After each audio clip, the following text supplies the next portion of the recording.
Vamos queimar as cinzas no estudo, não é? Não trouxe meu potinho de cinza para passar na testa de cada um, mas vamos queimar com estudo, com reflexão, né? O que já estamos fazendo. Estou há mais de um mês, quase mais de um mês, né, que eu precisei trocar o estudo com o Marcos. Aí quando eu ia fazer a vez do Marcos, o Altair pediu para fazer, aí hoje seria o Altair, não seria eu, né? Aí ele pediu para trocar, aí retroquei de novo. Então estou hoje e daqui a 3 estudos estarei de novo. Continuamos estudando este livro, Os Domínios da Mediunidade, capítulo 13, Pensamento de Mediunidade. Ele foi iniciado semana passada, né? Esse capítulo, sobre continuidade, e ainda terá mais um estudante para concluir o estudo. O título é fundamental: Pensamento e Mediunidade. Tem que iluminar, né? Não tem? Não tem filme, não tem música, não. Só tem a minha linda voz. Só. Brevemente. Vamos ver. Teremos o aparelho, né, que consiga, seja compatível com o computador, no laptop, com o pendrive.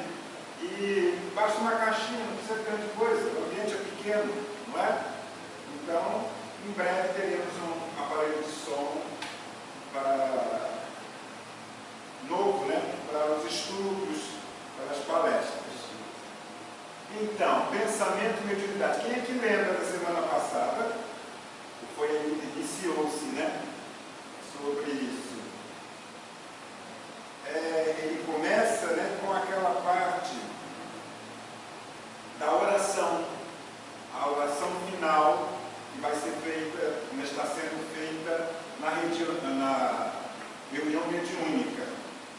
E a observação dos estudantes. Quem são os estudantes? Quem são os personagens?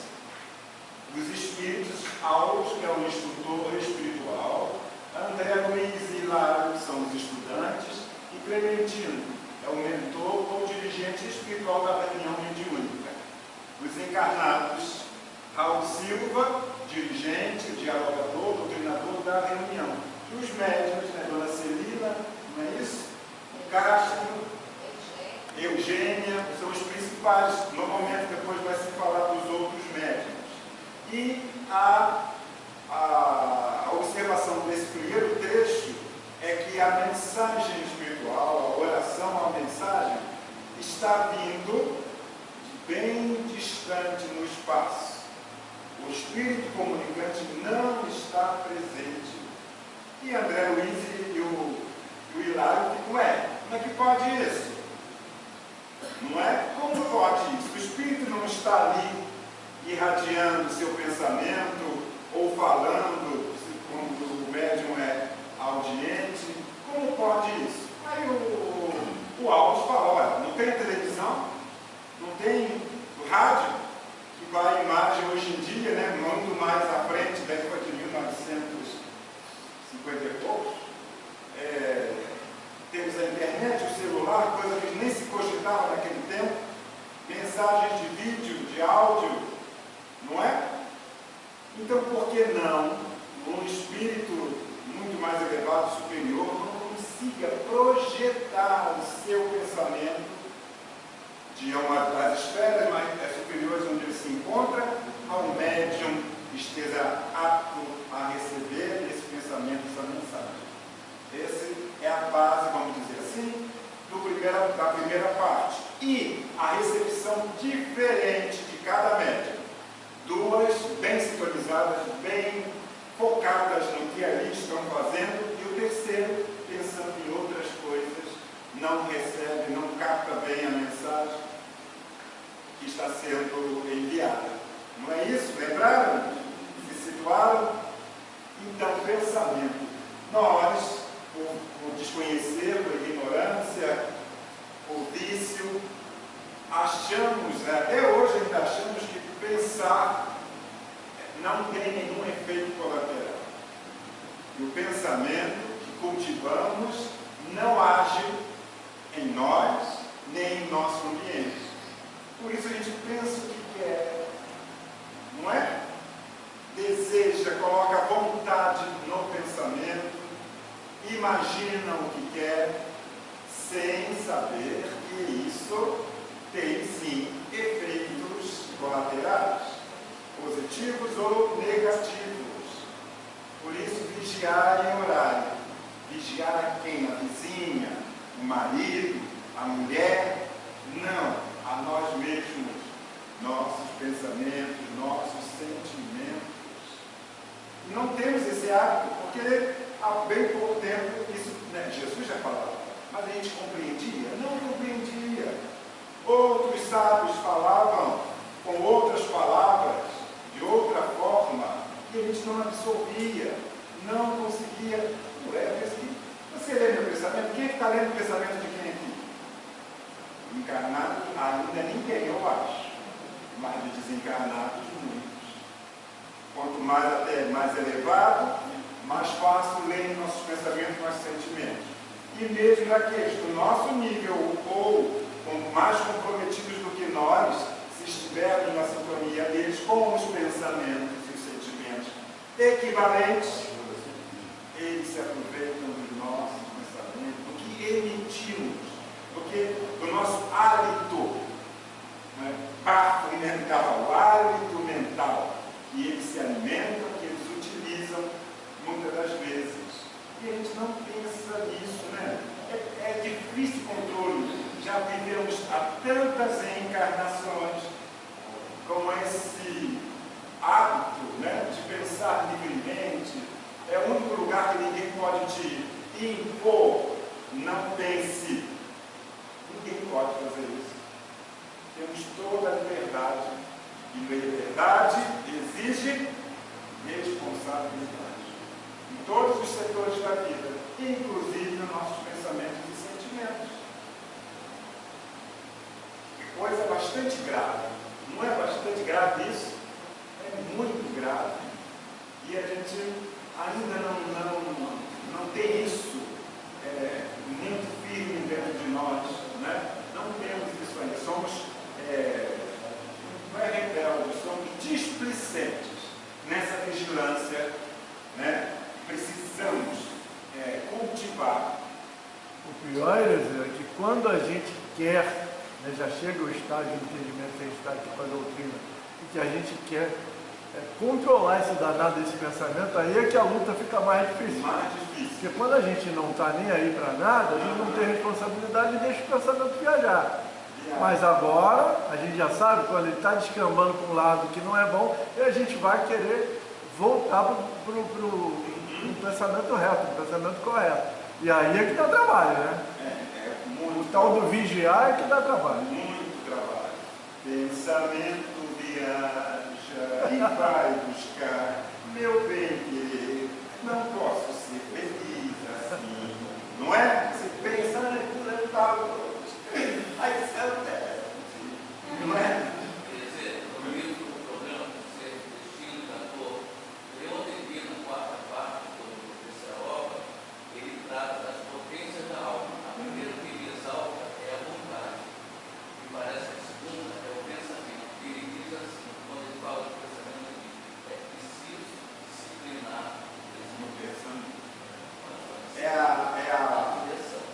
É a chamada da vez, podemos dizer assim, não é? Por quê? Porque a própria ciência humana já descobriu isso. A própria, não é? Seja otimista, pense positivo, idealize o que você quer primeiro, não é? Isso já é vamos dizer assim, o dia a dia, que a maioria das pessoas ainda, será mesmo? Não é? Não é? Mas já é presente esse conhecimento na humanidade, na ciência, na saúde, principalmente psiquiatria, psicologia, todas essas terapêuticas estão focadas atualmente em pensamento, vontade, materializar as coisas, né? Criar mentalmente as coisas. Isso já está presente. Só que nós ainda temos o mau hábito, ou não temos o costume nem o hábito de prestar atenção a isso. Ainda é difícil para nós. A questão é essa, ainda é muito difícil para nós. Não é? Quando alguma coisa te perturba, alguém te perturba, o pensamento é logo, não é? Esse cara, não. Pensa nada? Ainda pensando. Que vontade de esganar alguém. E se pensou, não só pensou, mas teria vontade. Alguém viu, alguém ouviu, o seu pensamento sentiu a sua vontade, e opa, vamos lá, vamos ver se ele vai mesmo esganar quem ele quer esganar. Vamos nos divertir, vamos ajudar? Não, outro ouviu, não, acalme, tenha calma, pense de outra forma, controle seus sentimentos, seus pensamentos, harmonize-se, equilibre-se, perdoa, não é? Deixe passar. Difícil. Eu vou ler dois parágrafozinhos do estudo anterior, só para nos situarmos. A lei divina é o bem de todos. A lei divina é para o nosso bem. O bem de toda a humanidade, de todos os espíritos. Colaborar na execução de seus propósitos sábios é iluminar a mente e clarear a vida. Opor-lhe entraves a pretexto de acalentar caprichos perniciosos é obscurecer o raciocínio, o nosso próprio raciocínio, e coagular a sombra ao nosso redor. É indispensável ajuizar quanto à direção dos próprios passos, de modo a evitarmos o nevoeiro da perturbação e a dor do arrependimento.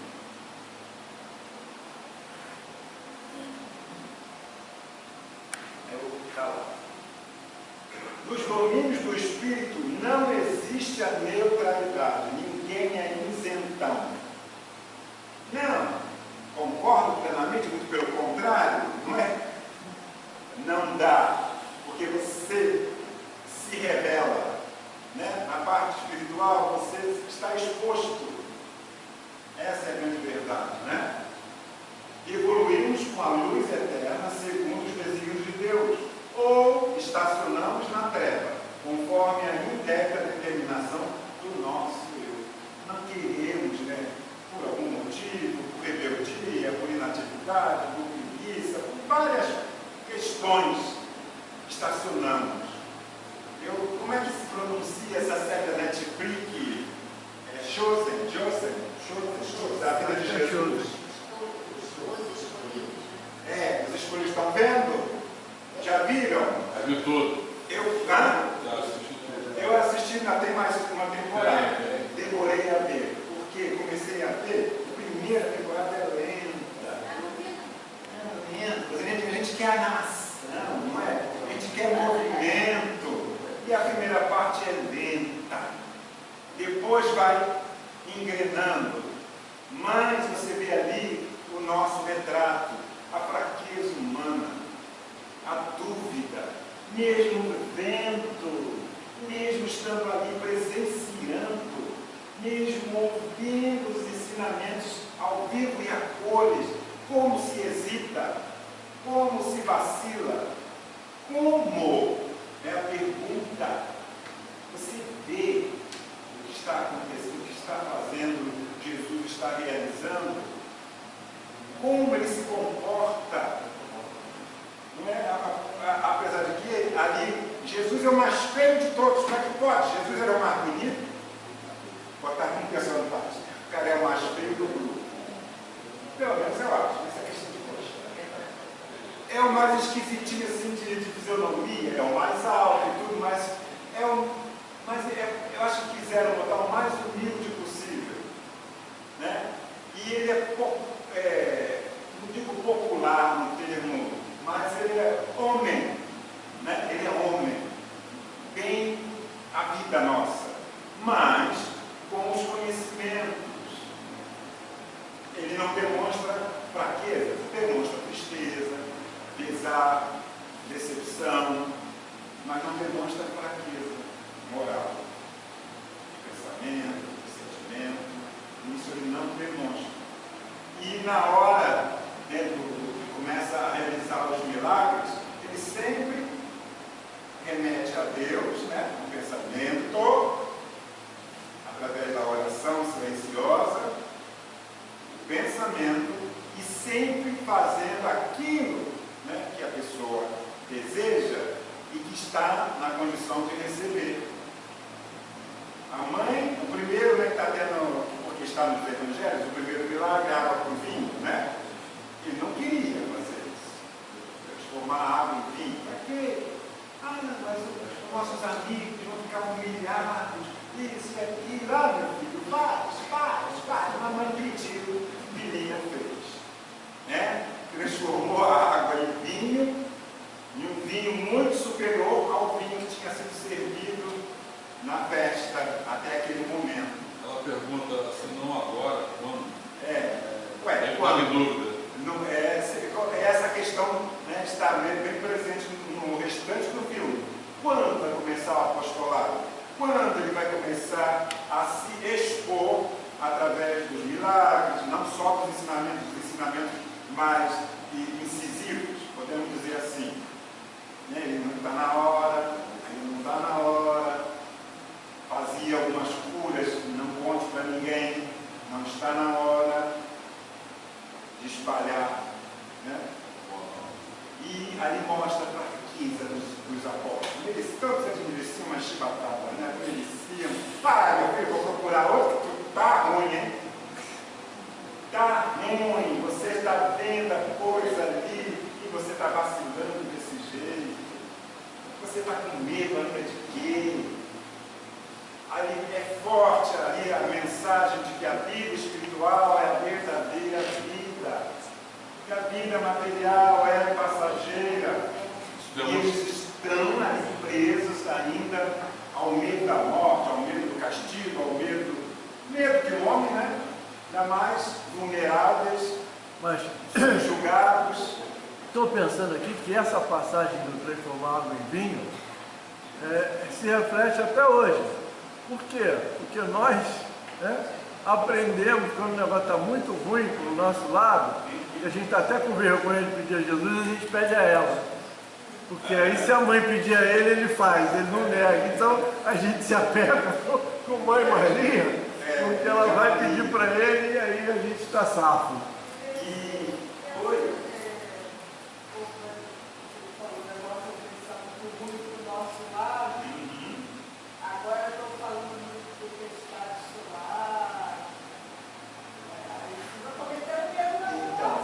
Qual a mensagem que ele deixou, principal que eu acabei de dizer? A vida material é passageira. Você vai morrer torrada com a tempestade solar, mas seu espírito continuará vivo. É isso a mensagem principal de Jesus. Isso. Essa é a grande mensagem de Jesus, não é?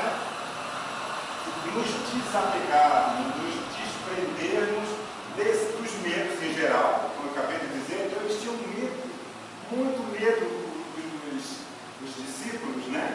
Medo de Roma, medo do Sinédrio, medo do povo se alterar e esmagar eles, tanta gente, né? Pisotear, tudo.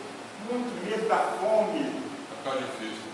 Hã? Muito difícil. Muito difícil a questão. Jesus tranquilo, né?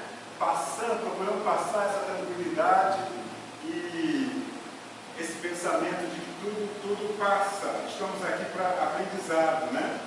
Por isso que diz, nos domínios do Espírito não existe a neutralidade. E aí, continuando, não vale encarnar-se, ou seja, voltar ao corpo físico, ou morrer, desencarnar, simplesmente. Todos os dias as formas se fazem e se desfazem. Vale sim a renovação, a nossa renovação íntima, com um acréscimo de visão. visão, de conhecimento, a fim de seguirmos para frente uma verdadeira noção da eternidade em que nos deslocamos no tempo. Somos eternos, espíritos imortais, nos deslocando no tempo. Noção de eternidade. Isso é difícil para nós. Estamos presos à matéria ainda. Então sempre tem a dúvida, será, meu Deus? Vou morrer, o corpo, o espírito está, será que continuarei vivo? Não é? Muitos ainda, essa dúvida é cruel, é dolorosa, é difícil. Uma preocupação que às vezes a mídia vende, olha, em 2016 vamos ter uma tempestade solar, os abalos vão acontecer com a violência de 2024. Okay. Se a Terra se afastar 1 metro da posição original dela, a gente congela. 1 metro. Hoje, se ela aproximar 1 metro, a gente queima. Então, existe essa equação perfeita há milhares de anos. Essas previsões humanas, elas têm uma validade terrível na cabeça de quem tem planeta Sol. Para o espírito, tem que entender o seguinte, cara, o espírito está numa película tão grande há milhares de anos. Se mudar um pouquinho a geografia do que está acontecendo nesse exato momento, a Terra deixa de existir. Então, não focar no final como uma premissa da tristeza que você vai morrer, que a vida continua, mas ter a certeza que existe um equilíbrio universal muito intenso, grande, há milhares de anos dessa forma como está. Nós seremos os próximos dinossauros? Não é? Vocês caíram uma vez, 60 bilhões? 60 bilhões de anos atrás, caiu né? Milhões de anos atrás, 60 milhões de anos atrás, caiu um asteroide do tamanho do Monte Everest que extinguiu os dinossauros, sobrou só os pequenos mamíferos, bichinhos pequenos, restos. Por que não podemos ser os próximos dinossauros? Não é? Depende da vontade de Deus, do merecimento, mas com a certeza de continuaremos vivos em espírito. Se não continuar neste planetinha, iremos para outro. Um asteroide não pode destruir o espírito. Para dizer, só para comentar o que você falou do medo da incerteza dos apóstolos na época, né? Apesar de estarem perto do Cristo, apesar de presenciarem dezenas, centenas de pequenos e grandes milagres, né? Na época, né? Imagina a nossa incerteza, que não presenciamos isso, não vivemos isso. Temos que viver. Muito difícil. Aí ele fala, a fé. Já podemos raciocinar em cima da fé. A lógica, a razão, nos dando suporte, nos dando alicerce. A razão e a lógica nos dá, a doutrina espírita nos dá esse alicerce. Essa é a nossa pequena vantagem. É a nossa pequena vantagem. Agora, saber usar essa vantagem está em cada um de nós, não é? Nós estamos aqui para o Consolador. Isso. Temos que viver como um exemplo. Isso é péssimo. Ser exemplo. Você está sendo pisado. O mundo vai acabar, todo mundo correndo para lá, correndo para cá, se jogando na água, subindo no morro. Você, calminho, fazendo sua oração, pensando em Deus e Jesus. Não vai correr não? Para onde? Não. Ficar em prece, em oração, e seja o que Deus quiser. Não é? Confiança. Eu tive vontade, se pudesse, eu tinha batido no Pedro. Ô Senhor Pedrinho danado, né? Só porque a mulher perdia um filho de um aborto espontâneo, faz um drama na vida, tanto ela quanto ele. Que coisa, às vezes eu deixo de ver uma série por causa das idiotices dos personagens. As imbecilidades dos personagens. Um aborto espontâneo, gente, não foi nem um filho já nascido, um aborto, início de gravidez, faz um drama na vida. Olha só o que o cara. Porque Jesus tinha que ver isso. Pode assistir. Jesus vê tudo, né? Via tudo, sabia? Mas ele fala, vocês precisam passar por isso. Essa riqueza de detalhes, que conhecia muita coisa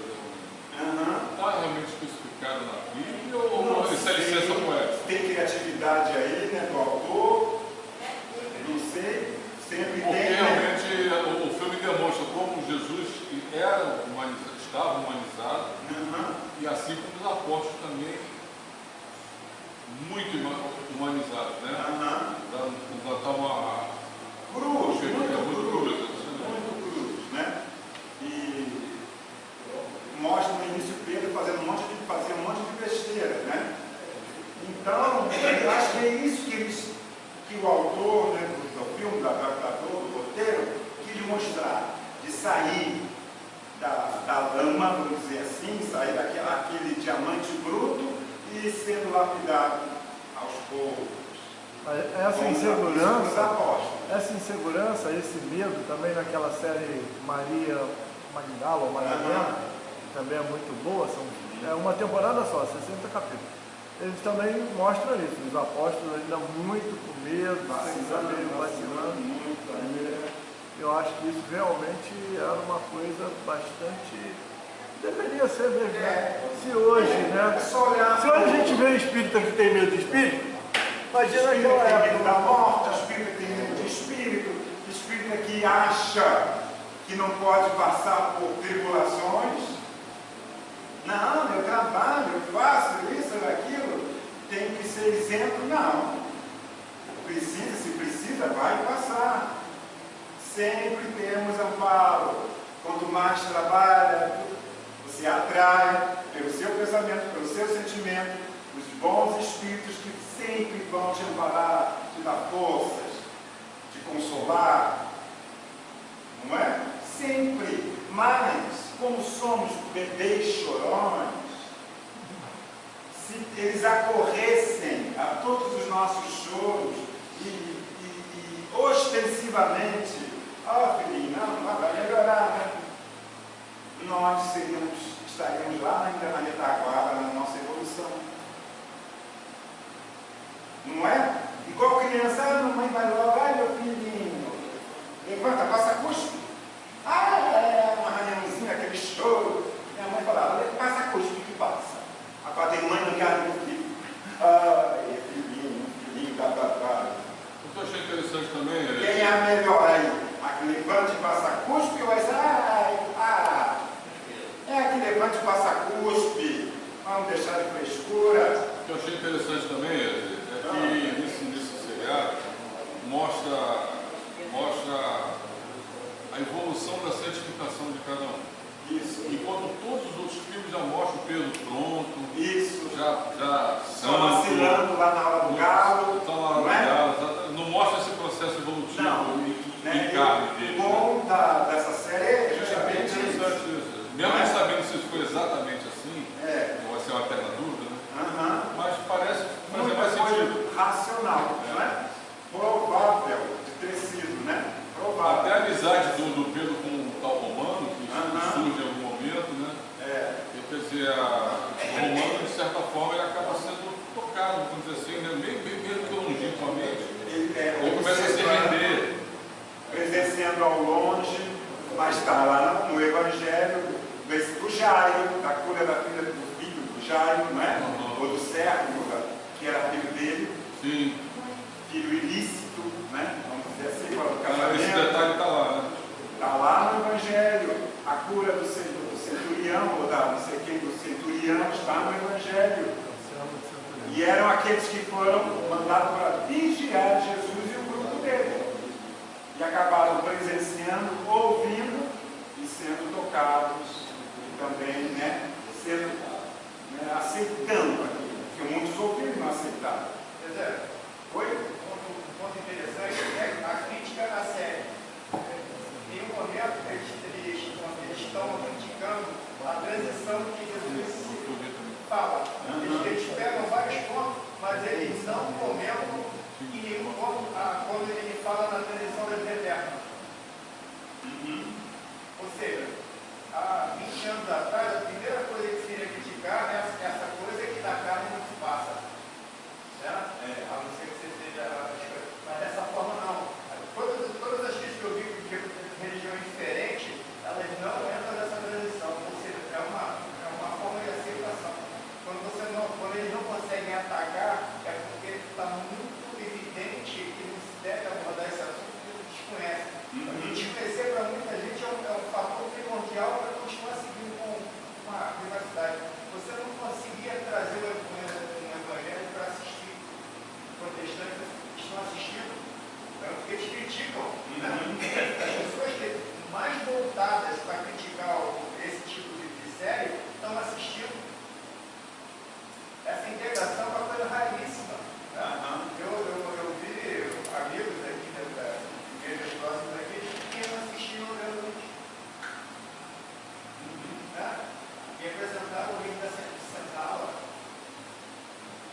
evolução, essas portas abertas parece que atingem muito. E a mídia não divulgou bem esse filme. Aliás, divulgou foi nada essa série. Sim. Isso aí tem uma intenção muito grande. Muito grande. Não ter divulgado essa série. Qual? É essa série. Justo. Justamente essa. Vamos continuar. Se você olhar com atenção os jovens Jesus que nós vemos, ele vai tocar nesse assunto. Lá, Jesus que nós vemos. Mas está faltando coisa. Está faltando coisa. Porque ele pergunta, o Messias não veio para salvar os homens do comando? Não. O Messias veio para salvar os homens dos filhos? Não. Salvar os homens. Ali está o Mas muito boa. Consciência, o livro, a questão é sobre mediunidade e médiuns ostensivos, mas isso aí é para todos nós, né? Consciência pesada de propósitos malignos, revestido de remorso, repleta de ambições desvairadas ou denegridas de aflições, não pode senão atrair forças semelhantes que a encadeiam a turbilhões infernais.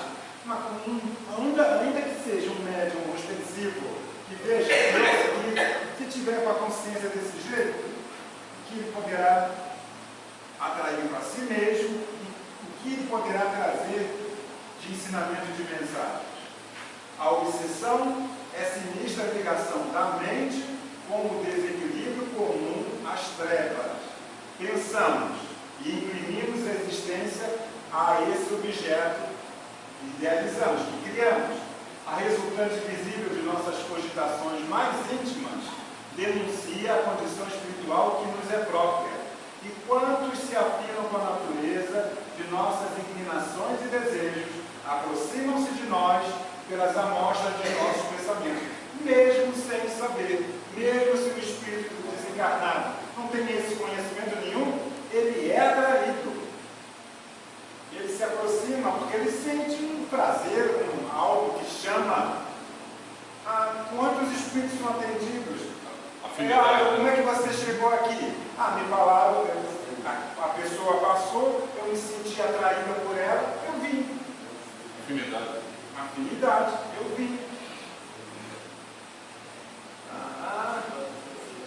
Se persistirmos nas esferas mais baixas da experiência humana, os que ainda jornadeiam, caminham nas linhas da animalidade, nos procuram, atraídos pelos tipos de nossos impulsos inferiores, absorvendo as substâncias mentais, pensamento é matéria, que emitimos e projetando sobre nós os elementos de que se fazem portadores. Imaginar é criar. E toda a criação tem vida e movimento, ainda que ligeiros, impondo responsabilidade à consciência que a manifesta. E como a vida e o movimento se vinculam aos princípios de troca, é indispensável analisar o que damos, a fim de ajuizar quanto àquilo que devemos receber. Quem apenas mentaliza angústia e crime, miséria e perturbação, poderá refletir no espelho da própria alma outras imagens que não sejam as da desarmonia e do sofrimento, não é? Os urucas da vida. Não vai dar certo, não vou fazer, vai lá, não é? Claro, não vai mesmo, né? Não vai conseguir mesmo. Um viciado entre os santos não nos reconheceria a pureza, de vez que, em se alimentando das próprias emanações, nada conseguiria enxergar senão as próprias sombras. Não tem capacidade, está limitado àquela prisão que ele criou para ele mesmo, preso aos seus vícios, seja ele qual for. Quem vive a procurar pedras na estrada, certamente não encontrará apenas calhau subservientes, ou seja, vai tropeçar, vai cair, vai se machucar. Quem se detenha indefinidamente na medição de lama está ameaçado de afogamento no lodo. O viajante, fascinado pelos sarsais pelo matagal à beira do caminho, sofre o risco de enlouquecer entre os espinheiros do mato impulso. Vigiemos o pensamento, purificando no trabalho incessante do bem, para arrojarmos, tirarmos de nós a grilheta capaz de acorrentar-nos a obscuros processos de vida inferior. É da forja viva da ideia que saem as asas dos anjos e as algemas dos condenados.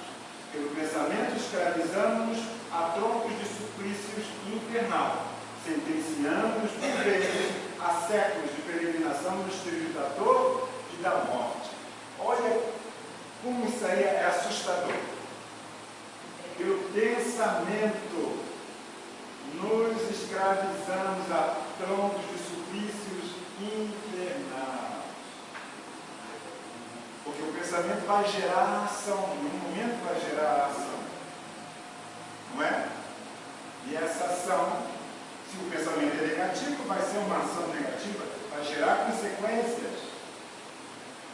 A mediunidade torturada, foi um capítulo anterior, foi só sobre isso, mediunidade torturada, não é senão o enlace de almas comprometidas em aflitivas provações nos lances do reajuste. Aquele médico, como ele sofre, como ele apanha, como isso, como aquilo. Ele tem grandes compromissos já de vidas anteriores, né? E com isso ele sempre é encontrado pelos seus comparsas, pelos seus perseguidores, pelos aqueles que ele de alguma forma prejudicou em outras vidas.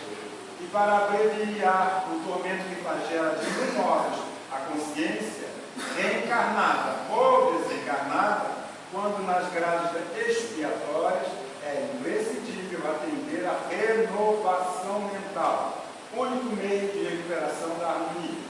Satisfazer-se alguém com um rótulo em matéria religiosa, eu sou espírita, isso é suficiente? Eu sou pastor, sou diácono, é um rótulo, é apenas um rótulo. É religiosa, sem qualquer esforço de se melhorar, sublimar, quer dizer, purificar interiormente, é tão perigoso para a alma quanto deter uma designação honorífica entre os homens, com menosprezo da responsabilidade que ela impõe. Tem um título, bom cidadão. A Câmara Municipal dá título de bom cidadão disso e daquilo. Mas você vai ver depois, não é bem assim. Se você ganhou o título, você tem a responsabilidade de honrar aquele título. Títulos de fé não constituem meras palavras, acobertando-nos as nossas deficiências e fraquezas. Expressam deveres de melhoria a que não nos será lícito fugir, sem agravo de obrigações. Em nossos círculos de trabalho, desse modo, não nos bastará o ato de crer e convencer. Eu digo que creio e consigo convencer outros a crerem também. Não basta. Ninguém é realmente espírita à altura desse nome, tão só porque haja conseguido a cura de uma escabiosa e evidente, com o amparo de entidades amigas, e se decida, por isso, a aceitar a intervenção do além-túmulo na sua existência. Ninguém é médium na elevada conceituação do termo, somente porque se faça órgão de comunicação de criaturas visíveis e invisíveis. É mais do que isso. Não é só o medianeiro, não é só o telefone. Você não, o médium não é só um telefone. Acabou? Acabou?